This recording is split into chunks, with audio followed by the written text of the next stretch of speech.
नमस्कार, मी हेमंत देसाई ऑफिशियल या माझ्या यूट्यूब चॅनलमध्ये मित्रांनो आपलं मनापासून स्वागत करतो। निवडणुकांची रंगत वाढायला आलेली आहे आणि आरोप प्रत्यारोप सुरू आहेत। काल कोल्हापूरमध्ये उद्धव ठाकरे असं म्हणाले की प्रत्येक जिल्ह्यामध्ये आमचं सरकार जेव्हा येईल त्या प्रत्येक जिल्ह्यामध्ये शिवछत्रपतींचं एक मंदिर आम्ही उभारणार आहोत।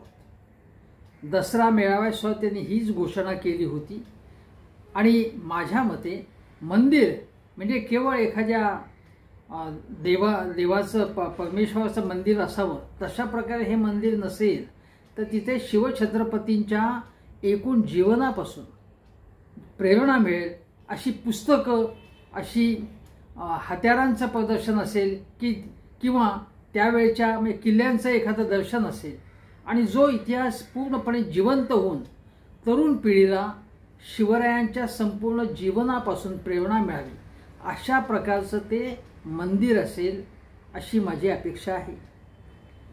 छत्रपती शिवाजी महाराजांचं दैवतीकरण केवळ करायचं, त्यांच्यापुढे हात जोडायचे आणि स्वस्थ बसायचं असं होता कामा नये।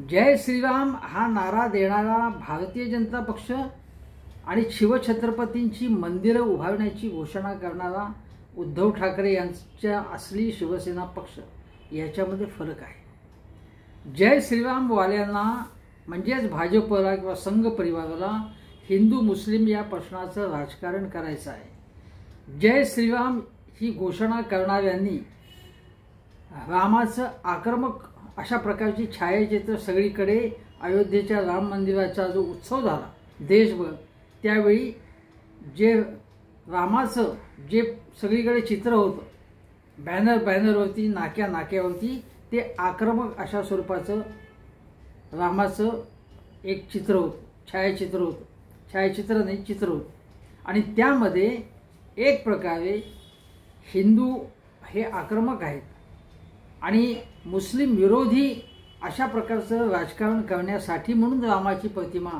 वापरायची ही गोष्ट घडली। राम हा मर्यादा पुरुषोत्तम होता आणि राम ही भारतीय जनता पक्ष किंवा संघ परिवाराची मालमत्ता नाही, आपल्या सगळ्यांच्या हृदयात राम आहे। उद्धव ठाकरेंची घोषणा अशी होती की हृदयात राम पण हाताला काम आणि म्हणून शिवसेना आणि भाजप यांच्यामध्ये फरक आहे। उद्धव ठाकरे जेव्हा असं म्हणाले की जिल्ह्यात छत्रपतींची आम्ही मंदिरं किंवा स्मारकं उभारू, त्याला उत्तर देताना देवेंद्र फडणवीस म्हणाले की अरे तुम्ही प्रथम मुंबऱ्याला ते स्मारक उभारून दाखवा।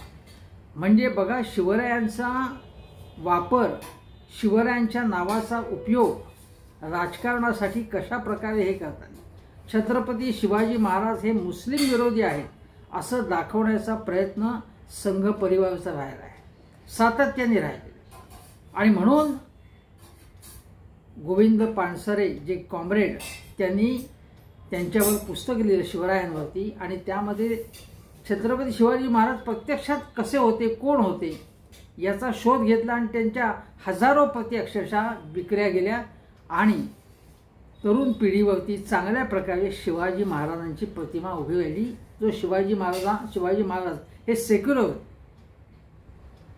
शिवाजी महाराज हे सरंजामशाही विरोधात होते। कॉम्रेड डांगे यांना सुद्धा त्याबद्दलच त्यांचं कौतुक होतं।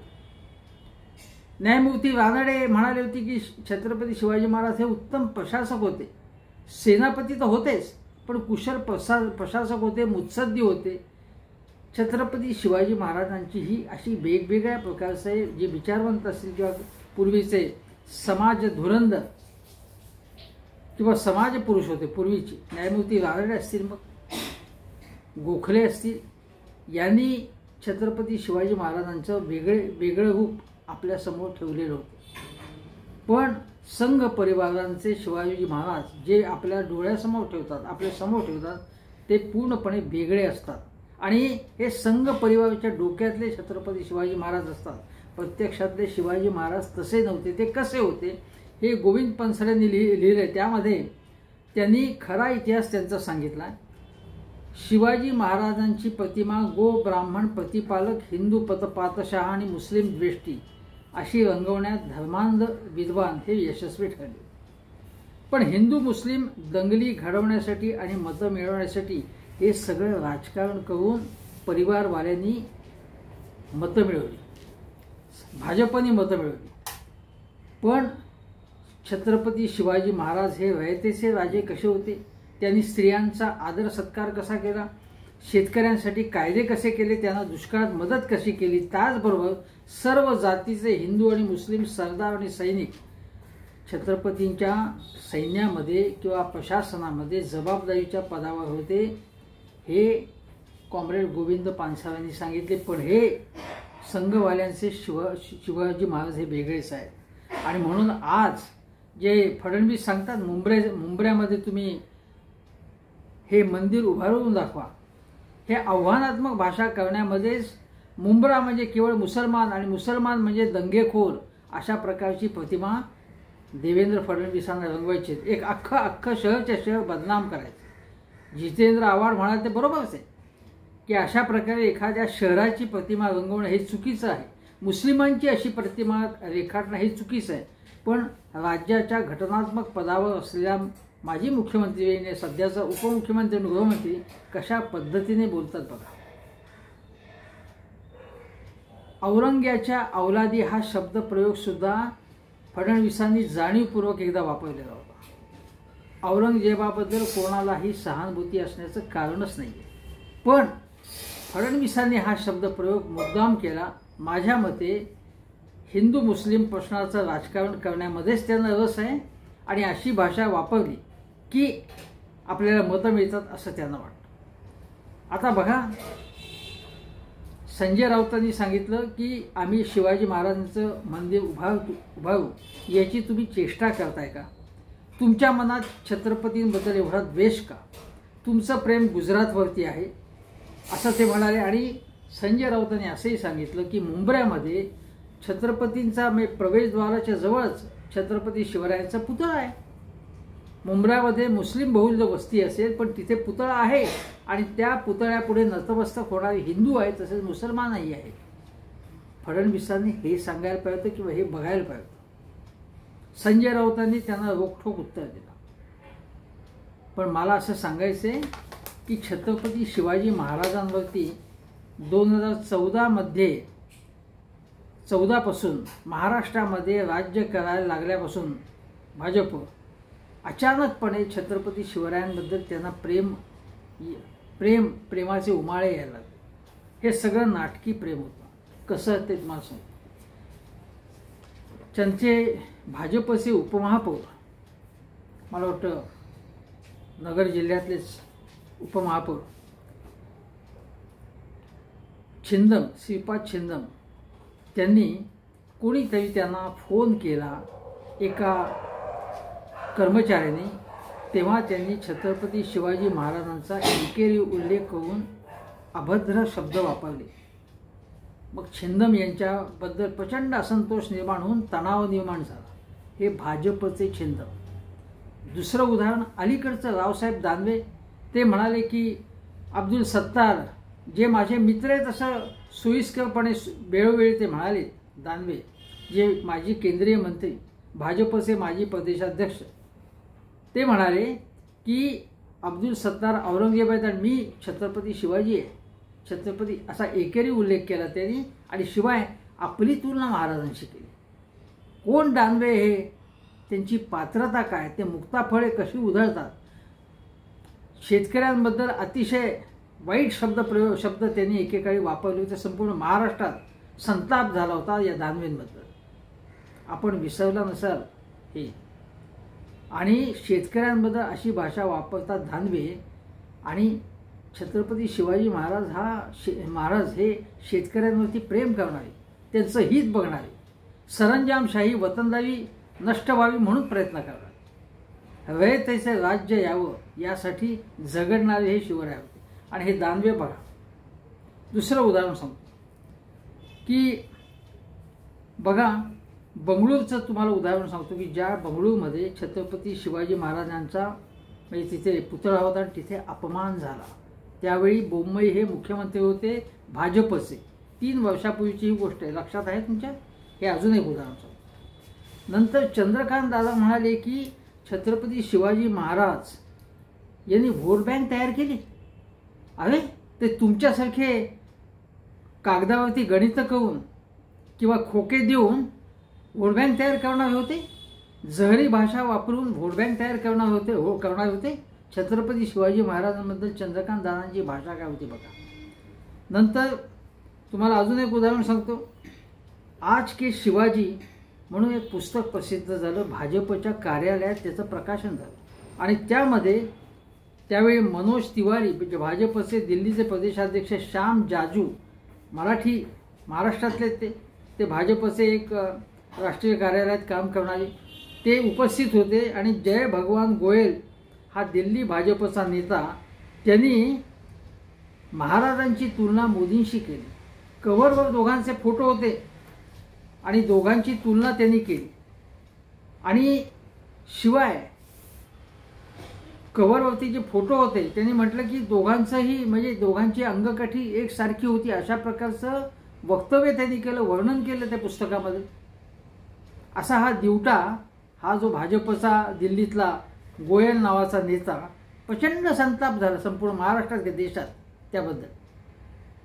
आता त्या गोयलनी लिहिलं की महाराजांच्या राज्याभिषेक सोहळ्याप्रमाणे मोदीजींनी 2019 साली आपल्या राज्याभिषेकाचा सोहळा करावा. मी पुन्हा एकदा तुलना केली त्याने शिवरायांशी. अजून एक गोष्ट सांगतो की अनेक उदाहरणं सांगतो. कोश्यारी म्हणाले की छत्रपती शिवाजी महाराज आता जुने झाले, आता आपण आदर्श घेतला पाहिजे तो नितीन गडकरींचा. बघा काय तारे तोडत होते हे कोश्यारी, माजी राज्यपाल महाराष्ट्राचे. त्यानंतर महाराजांनी औरंगजेबाची 5 वेळा माफी मागितली असा जावई शोध असे अत्यंत संतापजनक उद्गार भाजपचे प्रवक्ते सुधांशू त्रिवेदी यांनी काढलेले होते. आठवत असेल तुम्हाला. त्यांनी माझ्या आठवणीप्रमाणे माफी मागितली नाही. म्हणजे किती निर्लज्ज माणूस आहे बघा हा सुधांशू त्रिवेदी हा माणूस. पुढे एकनाथ शिंदे यांची राजकीय बंडखोरी याची तुलना करताना हे सुरतला आणि तिथून गुवाहाटीला गेले त्याची तुलना छत्रपती शिवाजी महाराजांच्या आग्र्याहून सुटका या पराक्रमाशी केली. कुणी मंगल प्रसाद लोढा हे त्यांचे मुंबईचे पालकमंत्री आहेत, पर्यटन मंत्री आहेत महाराष्ट्राचे, त्यांनी केली. मी तुम्हाला एकापेक्षा एक उदाहरणं एकापेक्षा अनेक उदाहरणं तुम्हाला देतो की काय काय हे बोलतात ते बघा. म्हणजे कशा प्रकारे बोलतात, काय काय बोलतात, मी अनेक उदाहरणं तुम्हाला सांगतो. हे केवळ लुच्चे आणि संधी साधू राजकारणी आहेत. छत्रपती शिवाजी महाराजांवरती त्यांचं जे प्रेम आहे ते केवळ मुस्लिम द्वेषाचं किंवा हिंदू मुस्लिम राजकारण करण्यापुरतंच आहे, त्याच्या पलीकडे काही नाही. जर खरं प्रेम असतं तर अरबी समुद्रातलं शिवाजी महाराजांचं जे स्मारक असतं ते त्यांनी 10 वर्ष झालं अजून काहीच झालेलं नाही. त्याचं का झालं नाही त्याचं? आणि मतं मिळवण्यासाठी तुम्ही त्या स्मारक करणार म्हणून म्हणता. नंतर सिंधुदुर्गच्या इथे जो महाराजांचा मालवणच्या इथे जो पुतळा कोसळला, पैसे खाल्ले असा आरोप झाला त्या पुतळ्यामध्ये. म्हणजे छत्रपतींच्या पुतळ्यामध्ये सुद्धा पैसे खाणारी ही काय लायकीची जमात आहे बघा तुम्ही. आणि हे महाराजांवरती आपलं उष्ण प्रेम दाखवत आहेत, नाटकी प्रेम दाखवत आहेत, त्याच्यावरती काडीचाही विश्वास ठेवू नका तुम्ही, हे लक्षात घ्या. आता अजून एक गोष्ट सांगतो. हिंजवडीजवळ मारुंजी मला वाटतं ते गाव आहे, तिथे शिवशक्ती संगम असं एक शिबिर झालं संघाचं काही वर्षांपूर्वी. आणि 3 जानेवारीला सावित्रीबाई फुले यांच्या त्यावेळी झालं स्मारक ते शिबिर. त्यावेळी एक महाराजांचा तिथे एक मला वाटतं पुतळा होता आणि तो आशीर्वाद देणारा अशा प्रकारचा तो पुतळा होता. वास्तविक छत्रपती शिवाजी महाराज आपण पाहिले ते अत्यंत रुबाबदार देखणे आणि घोड्यावर स्वार झालेले, तलवार आणि अशा अत्यंत लढाऊ पवित्र्यामध्ये असे आपण बघतो. आणि ज्यांनी सेनापती म्हणून सर्वाधिक जमीन तुडवली, कोणीच तुडवली नसेल एवढी घोड्यावरनं, असे हे महाराज आपले. तर त्याऐवजी एखाद्या परमेश्वराप्रमाणे, परमेश्वर जसा किंवा कुठले राम असतील, कृष्ण असतील, जे आशीर्वाद देतात, तशा प्रकारची प्रतिमा त्या पुतळ्यामध्ये साकारण्यात आली ती शिवशक्ती संगमच्या वेळी. यांना छत्रपती शिवाजी महाराजांचं दैवतीकरण करायचं आहे. छत्रपती शिवाजी महाराज हे होऊन गेलेले, ते मानव होते, माणूस होते, फार अत्यंत उत्तुंग व्यक्तिमत्व होतं त्यांचं, पण ते देव नव्हते. ते आपल्यातलेच होते आणि आपल्यातले असतानाही आपल्यापेक्षा अनेक पटीने उंच झाले, महान झाले. पण त्यांचं दैवतीकरण करणं, त्यांची पूजा करणं आणि त्याचा राजकारणासाठी वापर करणं हे भाजपचं षडयंत्र आहे. उद्धव ठाकरे यांची कल्पना जी आहे, जिल्ह्यामध्ये छत्रपतींची मंदिरं बांधायची, ती मंदिरं बांधताना मी पुन्हा एकदा सांगतो की दैवतीकरण करू नका. त्यांच्या जीवनापासून आपल्या सगळ्यांना प्रेरणा मिळेल आणि मुख्य म्हणजे महाराष्ट्राचा स्वाभिमान जागा होईल, सत्व जागा होईल. असा मराठी माणूस घडवण्याचं, जो जाती धर्मात भेदाभेद करणार नाही, सगळे जातीभेद धर्मभेद आपण संपून टाकू, ही प्रेरणा महाराजांनी दिली. महाराज असे होते, महाराज पराक्रमी होतेच, पण मुख्य म्हणजे सामान्यांचं, गोरगरिबांचं कल्याण साधणारे होते, स्त्रियांचा सन्मान ठेवणारे होते. महाराजांच्या काळामध्ये बदलापूर घडलं नसतं, आणि घडलं असतं तर त्यांनी काय केलं असतं बघा. हे बदलापूरचं सुद्धा अत्यंत गलिच्छ राजकारण करणारे आणि एन्काउंटर करून मग आम्ही कसा न्याय दिलाय, आपली जी नालायकी, म्हणजे त्या चिमुकल्या जेव्हा पोलीस स्टेशनात गेल्या तेव्हा त्यांची दखलही घेतली गेली नाही, दुर्लक्ष केलं गेलं, प्रकरण दाबण्याचा प्रयत्न आला. त्यामध्ये जे संस्थेमध्ये जे संघवाले होते त्यांच्या पापांवरती पांघरून घालण्याचा प्रयत्न झाला आणि मग आम्ही एन्काउंटर केला म्हणून स्वतःचीच पाठ थोपटून घेणार हे एकनाथ शिंदे सरकार आहे, हे भाजपचं सरकार आहे, हे लक्षात घ्या. एकनाथ शिंदे म्हणाले की आम्ही दिल्लीमध्ये जातो ते मदत घेण्यासाठी, आर्थिक केंद्र सरकारकडून, लोटांगण घालण्यासाठी नाही. अरे लोटांगण काय, तुम्ही रोज शेकडो वेळा लोटांगण घालतात. तुम्ही प्रत्येक गोष्टीसाठी मोदी शहांना तुम्हाला फोन करायला लागतो. मी तुमचा माणूस आहे असं तुम्ही मोदींना म्हणता. आजही फडणवीस उद्धवजींवर टीका करताना सुरतेमध्ये पुतळा आहे ना म्हणे छत्रपतींचा. अरे महाराष्ट्रात ठिकठिकाणी पुतळे आहेत ना ते, मग तुम्हाला सुरतेची गोष्ट आठवते? शिंदेंना सुरतेला पळवलं जातं, सगळे उद्योग सुरतेला घेऊन गेले जातात. मुंबईमध्ये संपूर्ण अदानीला मुंबईचं साम्राज्य बहाल केलं जातं. हे काय तुमचं महाराष्ट्राचं सत्व आहे का, स्वाभिमान आहे? काय आहे काय तुमचं भाजपचं? लाचारांची फौज आहे तुमच्याकडे महायुतीमध्ये, आणि अजितदादा आणि एकनाथ शिंदेंना तुम्ही लाचार बनवलेला आहे. ही कसली डुप्लिकेट सेना आहे? डुप्लिकेट सेना आहे ती. काय त्यांचं बाळासाहेबांचा स्वाभिमान जो होता तो यांच्याकडे तसूभरसा नाही आहे. शरद पवार ज्या प्रकारे स्वाभिमानीपणाने लढतायत, वाटेल ती गलिच्छ टीका त्यांच्यावर सदाभाऊ खोत नावाचा भंपक माणूस करतोय, अत्यंत नीच पद्धतीची खालच्या पातळीची टीका. आणि परत हे लोक छत्रपती शिवरायांचं नाव घेतात. यांची लायकी तरी आहे का त्याचं नाव घेण्याची? मराठी लोकांनीच नव्हे, महाराष्ट्रातल्या जे स्वतःला महाराष्ट्रीयन समजतात त्यांनी लक्षात घेतलं पाहिजे मतदान करताना की या नालायकांना, शिवद्रोह्यांना, महाराष्ट्रद्रोह्यांना